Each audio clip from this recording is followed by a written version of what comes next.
सपना आपका, जिम्मेदारी हमारी। धनंजय पब्लिक स्कूल 10+2 में एंट्रेंस एग्जाम सेशन 2026-27 के लिए सुनहरा मौका। दो बड़े अवसर, सेकेंड टेस्ट 5 अप्रैल 2026 दिन रविवार और थर्ड टेस्ट 19 अप्रैल 2026 दिन रविवार। 90% तक अंक पर फ्री एडमिशन, साथ ही 75% अंक पर 50% तक एडमिशन फीस में छूट। इसके साथ ही 60% तक अंक पाने पर 30% तक एडमिशन फीस में छूट। तो आज ही करें अपने उज्जवल भविष्य की शुरुआत धनंजय पब्लिक स्कूल जगदीशपुर अतरौली आजमगढ़ के साथ।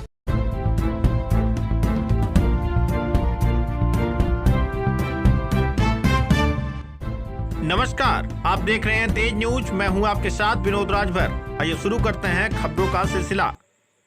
जिलाधिकारी की लगातार अनुपस्थिति, लोकतांत्रिक व्यवस्था का अपमान, सांसद धर्मेंद्र यादव। आजमगढ़ में आयोजित जिला विकास समन्वय एवं निगरानी समिति की बैठक जिलाधिकारी की अनुपस्थिति के कारण निरस्त कर दी गई। बैठक की अध्यक्षता कर रहे आजमगढ़ के सांसद धर्मेंद्र यादव ने इस पर कड़ी नाराजगी व्यक्त करते हुए कहा कि यह पहली बार नहीं है, बल्कि पिछले वर्ष आयोजित दिशा समिति की बैठक में भी जिलाधिकारी अनुपस्थित रहे थे। बैठक के बाद पत्रकारों से वार्ता करते हुए सांसद ने कहा कि समिति की बैठक सांसद की अध्यक्षता में आयोजित होने वाला एक महत्वपूर्ण वैधानिक मंच है, जहां जनप्रतिनिधि जनता की समस्याओं तथा विकास कार्यों की समीक्षा करते हैं। लगातार दूसरी बार जिलाधिकारी का बैठक में उपस्थित न होना प्रशासन की कार्यशैली और उनकी मंशा पर गंभीर सवाल खड़े करता है। उन्होंने आरोप लगाया कि प्रदेश सरकार को खुश करने और राजनीतिक दबाव में काम करने की प्रवृत्ति के कारण विपक्षी दलों के जनप्रतिनिधियों की उपेक्षा की जा रही है।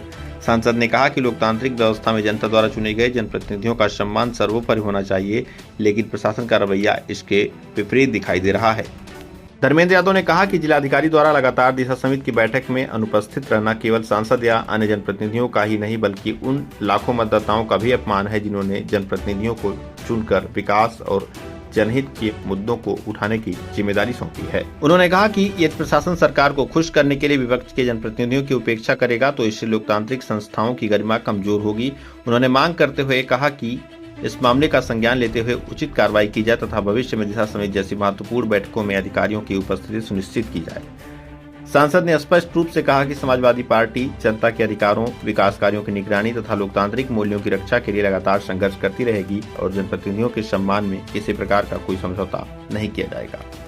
बैठक की उसमें क्या हुआ, किस वजह से आपने क्यों करना पड़ा? देखिए, पिछले काफी समय पहले, माने आज से लगभग 10-12 दिन पहले, माननीय जो दिशा के हमारे उपाध्यक्ष हैं आदरणीय दरोगा जी, हमारे सभी सम्मानित विधायक जिले के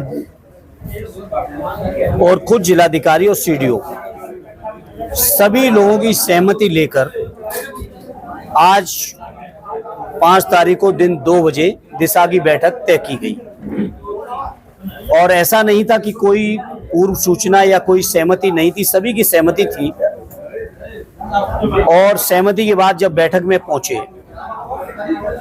तो मैं समझता हूं एक मत होके केवल समाजवादी पार्टी के ही माननीय जनप्रतिनिधिगण ही नहीं, बल्कि उस बैठक के अंग जितने भी दलों के लोग थे या प्रतिनिधि थे, सभी का गुस्सा एक बात पर एक मत थे और सहमति थी इस बात को लेकर कि जब बैठक समय से निर्धारित की गई, सहमति ली गई, तो आखिर जिलाधिकारी महोदय बैठक में आने से क्यों बचते हैं। अध्यक्ष के तौर पे हो सकता है हम अपनी तरफ से इस बात को नहीं भी कह रहे थे और न मैंने कहा, लेकिन सारे जब माननीय जनप्रतिनिधियों ने इस मुद्दे को उठाया और सहमति व्यक्त की कि आज की बैठक निरस्त होनी चाहिए। आखिर जनप्रतिनिधियों की इतनी गंभीर बैठक जिसमें केंद्र सरकार की 50 से ज्यादा योजनाओं की समीक्षा के ये बैठक 3 महीने के अंदर होती है अमूमन।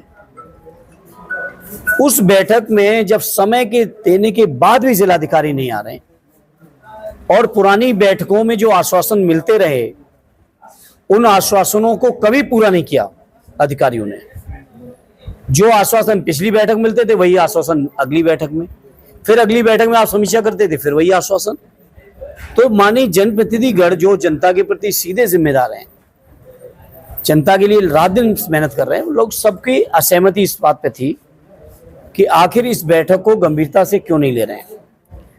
हालांकि मुझे बहुत अनुभव है, इस अनुभव के आधार में तो जानता ही हूं कि जो कुछ भी हो रहा है ये कोई जिलाधिकारी या ये व्यक्ति की बात नहीं है, ये बात पूरे सरकार की है।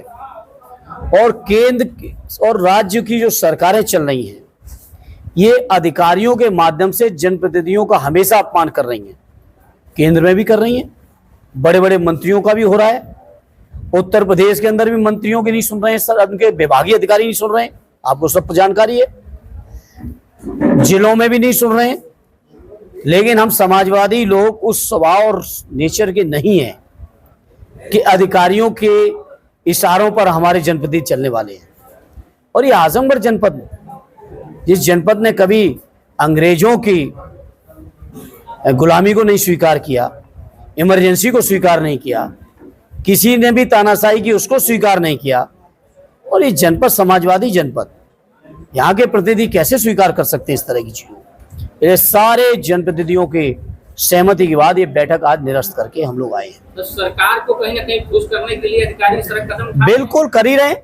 चापलूसी को कर- सरकार के खुश करने की नीयत से उनकी चापलूसी में वो क्या पसंद कर रहे हैं, अगर विपक्षी प्रतिनिधियों को जो अधिकारी डिमोलाइज कर रहे हैं उनका विशेष प्रमोशन है, तो हम जिलाधिकारी महोदय को शुभकामनाएं देंगे। यहाँ से 2 लोग तो पंचम तल जा चुके हैं, वो भी जल्दी पहुंचे। अच्छा, वो तो अपने आप को बताइए